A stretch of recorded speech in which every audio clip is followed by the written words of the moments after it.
Hey, Luke Ravelli here from the Mind Palace. What happens when I stick my dick in a tree?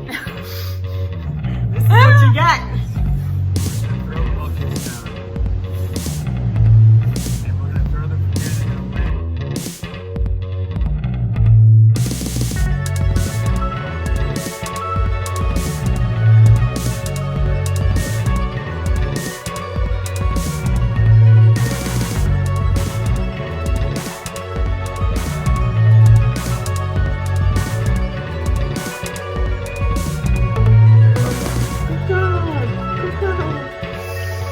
I am Birdman.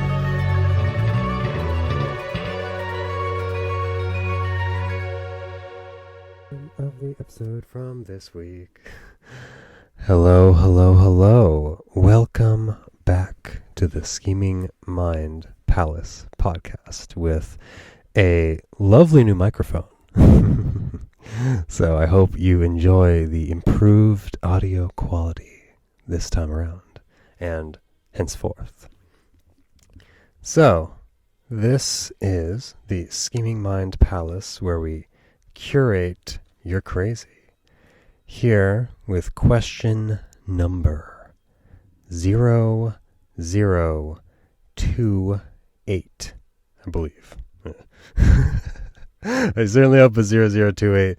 I should probably have double checked this before I started, but all right. It is 0028, and I am with. Should you introduce yourself? Oh, okay. I guess I'll introduce myself. Hey, guys. My name is Jesse Salinas, a friend of Luca's. Happy to be in the Mind Palace. But that is the name from outside of the Mind Palace. What is the name that, while still temporary, while not a permanent alter ego, you have begun to accept, I suppose, not an alter ego that many people have. Your alter ego is your original ego, the ego you don't fully identify with. And that ego is?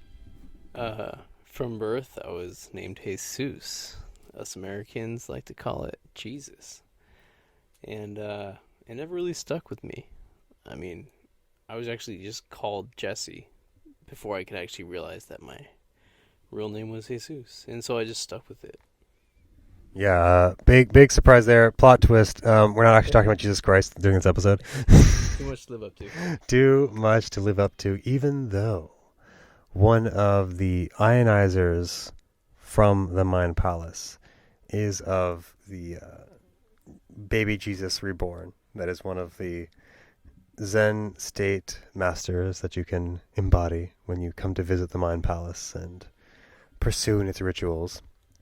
But to say that you are Jesus in and of itself is, by many accounts, heathenistic. You're not supposed to say that. It's almost like saying you're God, which is exactly what Jesus said. But we will not be focusing on him henceforth because, I mean, unless there's something that Jesus over here can say harkens towards his character, I'm pretty sure it doesn't have that much to do with it in and of itself. Well, I do like to believe that we're all connected or accessible to a godlike ability within us. So I do think it's interesting to have been named Jesus and have not owned up to it, but more recently feeling a bit more comfortable of recognizing myself by that name along the lines of recognizing my inner powers as I weave my way through this journey. Awesome. Yeah, totally. As you evolve and level up of sorts. Yeah. Got my Jesus armor now. Yeah, you got your Jesus armor. I mean, that's what he did. He was figuring out the point of the game, and one of the things that he kind of said that many people might not be happy to know is that at the time that he was talking, Judaism was, the big thing. That was what he grew up to be. He was a Jew at first, but he didn't approve of not just Judaism, but the entire idea of organized religion. Most of the Bible, I'd say, is barely Jesus, barely what he talks about. About 10% of what Jesus actually said and was written down actually ends up in the modern day New Testament. Because most of what he said does not mesh with what Christianity has now become. Because he was too real. He was too rogue. He was a rebel. He was he was a guy that during the beginning of the fall of the Roman Empire was like, end times are coming, follow me, like, I'm God, kind of. Related. Yeah, we're related. I might be a son, kind of, I don't know. People in the future will come back and say, yes, I am. Like, there's even a funny story, and after this, I'll move on from the Jesus stuff, because there are other things more important to talk about. But Alan Watts said that Judaism and Christianity both had the same problem of Jesus and responded very differently. So the experience of Jesus saying, I am God, for Jews involved being like, okay, that guy's crazy. We're not talking to him. Get out. We're away. For Christians, on the other hand, they were like, okay, Jesus is God, and no one else is God. He's God. Put him on the altar, worship him, and everything else. We're almost forgetting that God even existed, because he's now so much more God than the original God. But whatever. Fair point. But now we move on to the segment where we really ask the question of, who is Jesus in the Mind Palace? How can we evolve together, grow together? Because the best way for us to be our best true selves is to bring other people along with us. We go further together. And I will start by first talking about our past schemes with the Artists of the Met. Specifically, we started collaborating a lot in that. I would participate in a lot of these challenges that Jesse would set up during quarantine, if he wants to talk about that at all. Yeah, so I guess for the new listeners, having me on here for the first time, I pretty much run an organization called Artists of the Met. It's pretty much like an art collective where we gather and draw at the Met Museum and pretty much share our work. And it's about like bringing the community together, because like everyone that goes there and does their drawing, like they can do that without Artists of the Met. But the whole point is to connect everybody, pull them all together, have conversations, build networks, and all the good stuff. So when quarantine happened in New York, everything shut down. We had to figure out what's a great way to keep this going, and so we started doing some online challenges. And I really always enjoyed all the things that you brought in your responses to the challenges. They were always very unique, and they were always very signature. When we would share them in the batch of images online, you could always tell which one came from the Mind Palace, because it's like almost sometimes even animated, but covered in neon and just also a lot of poetry. So it was really great to have such a diverse amount of submissions with everything you brought. We loved it. Oh, thank you so much. And if anything, I'd say the Artists of the Met really helped me work on a specific frequency and tempo in the season 2, where every week I had a new poem that I was putting out with the image that corresponded with Artists of the Met. Like, because it was a weekly thing, I kind of incorporated that into my overall plan of like, okay, I'm doing the painting, then I'm going to work on the poem, then I'm going to put that poem in the podcast, and like it all was a weekly thing. That I kind of unfortunately when that stopped happening, I kind of fell off the bandwagon of even writing poetry anymore, sad to say. But, there's no reason why I can't come back. Just like I stopped writing poetry for a while before it came back again. So, that's, I suppose, one of the main things that the two of us have collaborated on before. Mm-hmm. I don't know if there's anything else that we can say is in the past. But in the present, we do have a little glass object that I'll be throwing up on the screen for the video segment of it. Yeah, it was a really fun challenge that you threw my way, because for the viewers, it's pretty much like a glass like case, in which you use a vaporizer. And Luca wanted his portrait painted reverse so that when you look inside this glass chamber, you see the portrait from the inside. And I've never painted on glass. And I do portraits occasionally, but this was another challenge, having to paint it backwards. But it was really a lot of fun, and yeah, a great experience overall. Awesome, because it also wasn't like a normal glass. It was like a glass that It's started straight and then curved at the bottom. So I was like really throwing you into left field with that one. Yeah. Like I worked on a version of it that wasn't a self-portrait. It was just like the logo and showing how I could layer it. And you first start with writing pen backwards because you're doing the opposite side.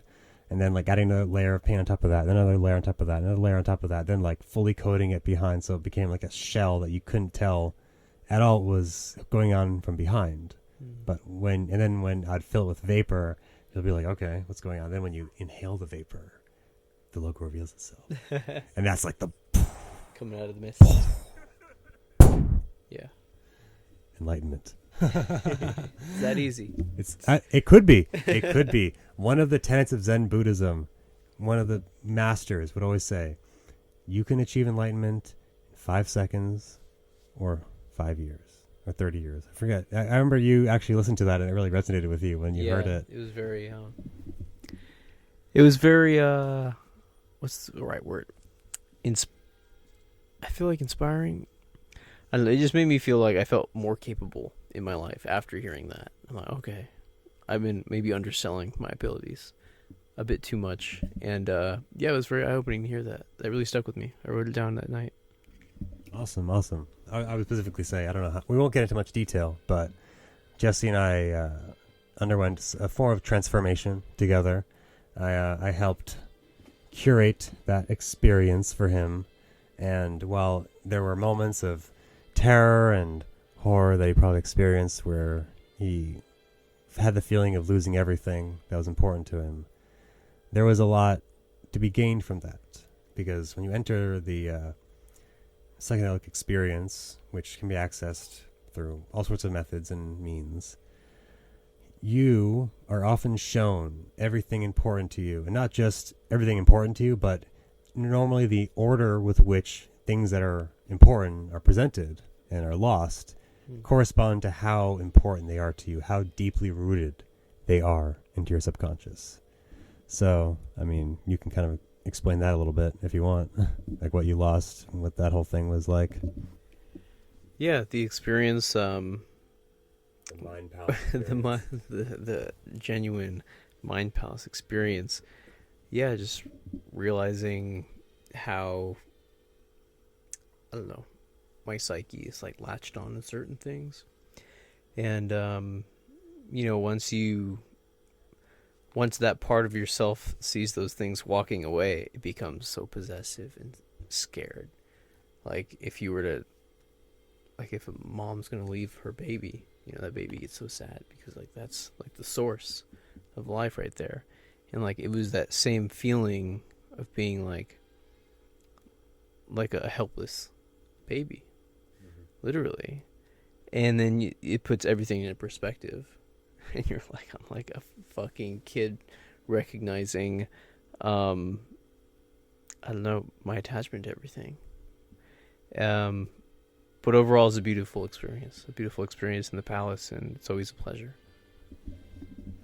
Yeah, because like through it, you essentially gain the experience of living, maturing, and dying in all sorts of different directions, and then over and over again sometimes. But through that information, you gain knowledge of what, if the things you held dearest to you truly are you? Is that you? Because there are many, many, many small, minuscule factors that help to define who you are. Not just your name, your position, your job, whatever. Everything is you, in a sense. And that's where the work begins in terms of figuring out, like, who are you? Like, my pronoun. Like, the fact that I realized, like, oh, I'm not really a guy anymore. I mean, I kind of am a guy, but, like, I'm in the process of no longer becoming a he. Instead, that wow. So, from that, unless Jesse has something else to talk about with our current projects, we can move on to the future schemes. Yeah, I'm pretty excited moving forward. The future is very bright. I love everything Luca does. It's just very inspiring to see his sense of freedom shine through in all of his artistic endeavors, and it just makes me rethink and reevaluate my own things, and not in a very like comparative way, but in like what's possible. And seeing Luca's freedom in just like the smallest details of the world he's built just expands my own, and I thank you for that. Oh, thank you very much. That was too kind. And even though after you say it, I can understand where you're coming from, I feel like it needs to, like, it really means a lot to me to hear it in and of itself, because when I'm like in the thick of it, I'm always getting different opinions from all sorts of different directions, and there's always that like nagging feeling of like, is this the right thing to do? But when you're kind of at the level that I am, where you just like don't give a fuck, that even though it does happen, it happens at a low enough level where it's like, yeah, I'm encountering resistance. I should expect that. Like, I would say probably half of the people who listen to this probably hate or are terrified or are angered by what I say. And the other half love it and are inspired by it and such. And that's great. I love that. I would hate it if everyone either loved what I said or hated what I said. Because when I were to, let's say, speak in front of a crowd and half loved and half hated what I said, the true learning begins after I've finished speaking. Because after I've finished speaking, that crowd interacts with each other. Because they're at each other's throats in terms of being like, what? How can you think that? What? How? Like, everything starts to break down. And that's when thoughts really embed into your mind. It's not just me saying something to you and maybe you'll remember a phrase or whatever. No, you will remember that bond, that argument, that experience of engaging with people that have seemingly nothing to do with anything you can possibly imagine, until you really start to talk. But until then, you can always live in that bubble of like, oh, they're of that group, not of our group. But anyways, moving on from that, I would say our future schemes together between the Mind Palace and Artists of the Met are highly aligned. The Mind Palace has always found that creating a community of artists is essential. And even if the people of that community don't consider themselves artists, as long as they approach life through an artistic lens, like with an excitement of finding new discoveries, like almost like a scientist. Like, I would say my process is a lot like a scientist, where I do stuff with the expectation that, yeah, it's probably not going to look that great. Yeah, it's probably going to fuck up the first few times I do it. Mm-hmm. But I keep learning and growing and noting and being like, okay, what if I put that and made that discovery and that did that? So what if I put that over there and that over there? And we're figuring it out. Let's do something. Make it interesting. I don't know. So yeah, that's who I'm gathering. And I'd say Jesse's probably gathering very similar people. But I guess the difference is that because you've even labeled it Artists of the Met, you're really going to mostly attract people that think of themselves as artists. When they're asked the question of who am I, artist is probably going to come up within their own mind. Yeah, totally. I guess everyone kind of digests that term a little bit differently. And also, being in the Met, you're already surrounded by a certain box of what art is, and then you get the kind of people showing up who, I guess, resonate with that form of art. But the world I want to build is, in my perspective, everyone is an artist. Like a mechanic who takes care of his tools, knows every aspect of the car, and like how to fix a problem that's always not straightforward, is just as artistically engaged as a painter in the studio. And I mean, we have people who have never drawn before. We've had musicians come who've never drawn before. I've had some friends from like law school come by, and they've drawn. And you get just like a whole mix of characters, and it's like once you're there in that environment and you see, oh, everyone, they're like making mistakes just like I would, and like, it's like once you're in that, you feel the space that's created, and you feel that it's a space that is without judgment and completely free flowing and open to anything that anyone brings. And yeah, that's pretty much what I hope to get across with every person that comes by. Awesome. Yeah, I really resonate with that. Definitely agree. And yeah, so I'd say with that, we can always come back and expand upon. I'm sure by the time I'm back and we're podcasting again, there'll be a whole bunch of new schemes we can talk about. So I will wrap up this rather short podcast episode comparatively by asking Jesse about any sort of socials or places that people can find you if they're interested in perhaps joining you in the Met at some point. Absolutely.